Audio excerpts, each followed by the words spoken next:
So here I am going to discuss about the detailed format of cost sheet.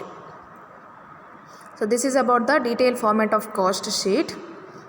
So specimen of cost sheet, ABC Company Limited cost sheet for the period ended. You have to mention the date and the year.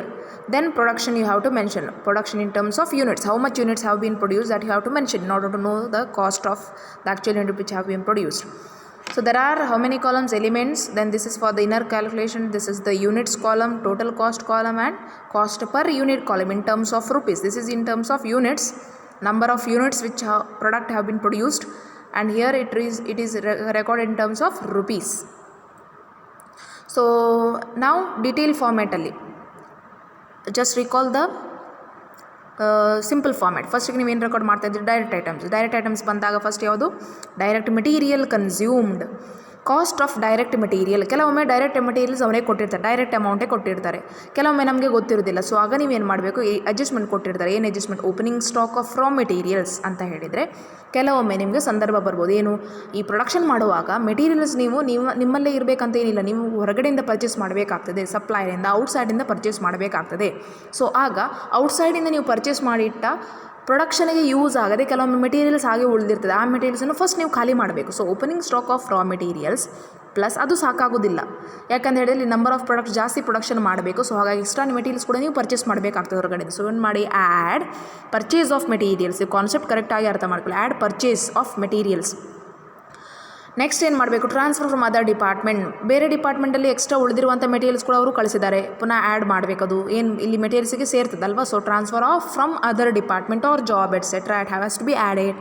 Then carriage inward. ಆ material ತರಲಿಕ್ಕೆ ನಿಮಗೆ transportation cost ಆಗಿರ್ಬೋದು, ಅದು ಕೂಡ ಖರ್ಚು, ಅದನ್ನು ಕೂಡ add ಮಾಡಬೇಕು. ನೀವು ಪಾಕೆಟಿಂದ ಹಾಕುವಂಥದ್ದಲ್ಲ ಅದು. ಸೊ ಅದನ್ನು ಕೂಡ ನೀವು ಇಲ್ಲಿ ಆ್ಯಡ್ ಮಾಡಬೇಕಾ. So carriage inward nothing but freight charges or transportation charges. Then octroi, import duty, dock charges. ಇದೆಲ್ಲ ಏನು? ಶಿಪ್ಮೆಂಟಲ್ಲಿ ನೀವು ಏನೋ ತರಿಸುವುದಿದ್ರೆ ಅದೆಲ್ಲ ಟ್ಯಾಕ್ಸಿಗೆ ಸಂಬಂಧಪಟ್ಟ ಹಾಗೆ ಡ್ಯೂಟೀಸ್, ಚಾರ್ಜಸ್. ಸೊ ಇದು ಅದಾದಂಥ ಪ್ರೈಮರಿ ಪ್ಯಾಕಿಂಗ್ ಮೆಟೀರಿಯಲ್ಸ್. ಕೆಲವೊಮ್ಮೆ ಅವರು ಮಾಡಿರುವಂಥ ಪ್ಯಾಕಿಂಗ್ ಮೆಟೀರಿಯಲ್ಸ್ ಸಾಕಾಗೋದಿಲ್ಲ ಅಂತ ಹೇಳಿ ನೀವು ಕೂಡ ಅದರಲ್ಲಿ ಕರೆಕ್ಟಾಗಿ ಪ್ಯಾಕ್ ಮಾಡ್ಬೋದು, ಹಾಳಾಗಬಾರ್ದು ಅಂತ ಹೇಳಿ. ಅದು ಕೂಡ ನಿಮಗೆ ಖರ್ಚಾಗುವಂಥ. ಸೊ ಆ ಖರ್ಚನ್ನು ಕೂಡ ಇಲ್ಲಿ ನೀವು ರೆಕಾರ್ಡ್ ಮಾಡಬೇಕಾಗ್ತದೆ. So for the opening stock of raw materials, in order to know the actual cost of direct material consumed, first ಏನು ಮಾಡಬೇಕು? Opening stock of materials. Then for that you have to add purchases. ಈ ವರ್ಷ ಏನಾದರೂ purchase ಮಾಡಿದರೆ, ಬೇರೆ ಡಿಪಾರ್ಟ್ಮೆಂಟಿಂದ ನಿಮಗೆ ಬಂದಿದ್ದರೆ, transportation charges ಆಗಿದ್ದರೆ ಆ ಮೆಟೀರಿಯಲ್ಸ್ ತರಲಿಕ್ಕೆ ಮಾರ್ಕೆಟಿಂದ ನಿಮ್ಮ ಪ್ರೊಡಕ್ಷನ್ ಪಾಯಿಂಟಿಗೆ.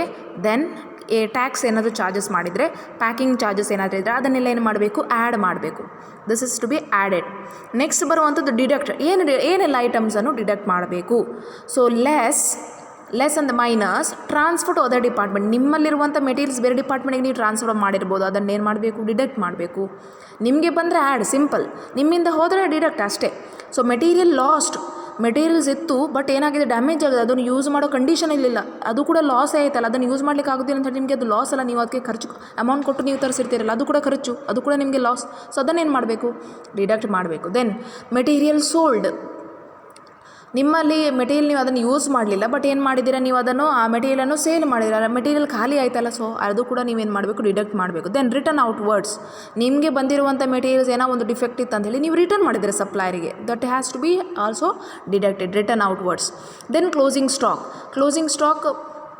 ಈ ವರ್ಷದಲ್ಲಿ ಈ ಪರ್ಟಿಕ್ಯುಲರ್ ಆ ಪೀರಿಯಡಲ್ಲಿ ನೀವು ಯಾವ ಪೀರಿಯಡನ್ನು ಕೂಡ ಕನ್ಸಿಡರ್ ಮಾಡೋಣ. ಮಂತ್ಲಿ ಕೂಡ ತೊಗೊಳ್ಬೋದು, ಹಾಫ್ ಇಯರ್ಲಿ ಕೂಡ ತೊಗೊಳ್ಬೋದು, ಇಯರ್ಲಿ ಕೂಡ ತೊಗೊಳ್ಬೋದು. ಸೊ ಇಲ್ಲಿ closing stock for raw materials ಅಂತ ಹೇಳಿದ್ರೆ actually materials which have not used for the production activities. ಅಷ್ಟು ಬೇಕಾಗಿರಲಿಲ್ಲ, ಈ ವರ್ಷಕ್ಕೆ ಕ್ಲೋಸಿಂಗ್ ಸ್ಟಾಕ್ ಆಗಿದೆ ಅದು.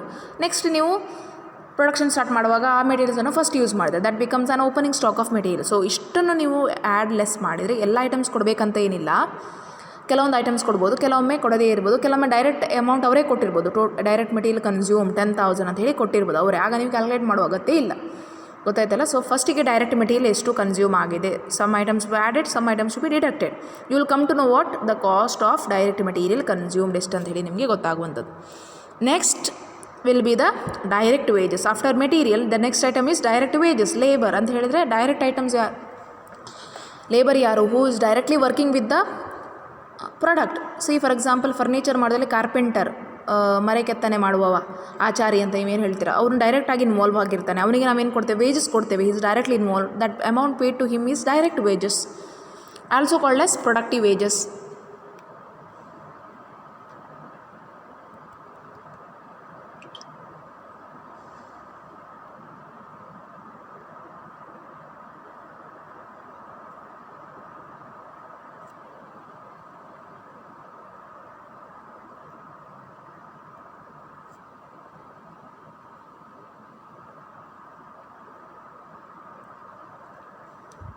So here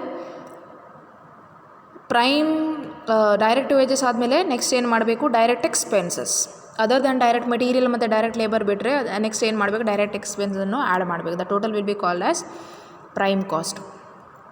This is called as prime cost. Then the next one is add factory overhead. You have to add the factory overhead.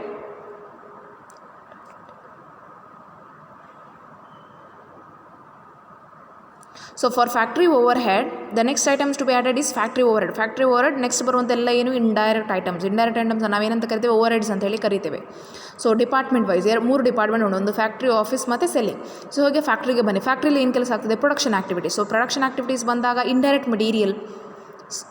Material ಕೆಲವೊಮ್ಮೆ indirect ಆಗಿ like oil ಇರ್ಬೋದು, cotton Mein. ನಾನು ಹೇಳಿದೆ ಮೆಷಿನ್ ಮೇಂಟೈನ್ ಮಾಡಬೇಕಂತ ಹೇಳಿದಲ್ಲಿ oil ಆಗ್ತಾ ಇರಬೇಕು, cotton ಮೇಸ್ಟ್ ಇರ್ಬೋದು, ಅದನ್ನು ಕ್ಲೀನ್ ಮಾಡ್ತಾ ಇರಬೇಕು, ಮೇಂಟೆನೆನ್ಸ್ ಕಾಸ್ಟ್ ಆಗಿರ್ಬೋದು, gas, water. What is happening here?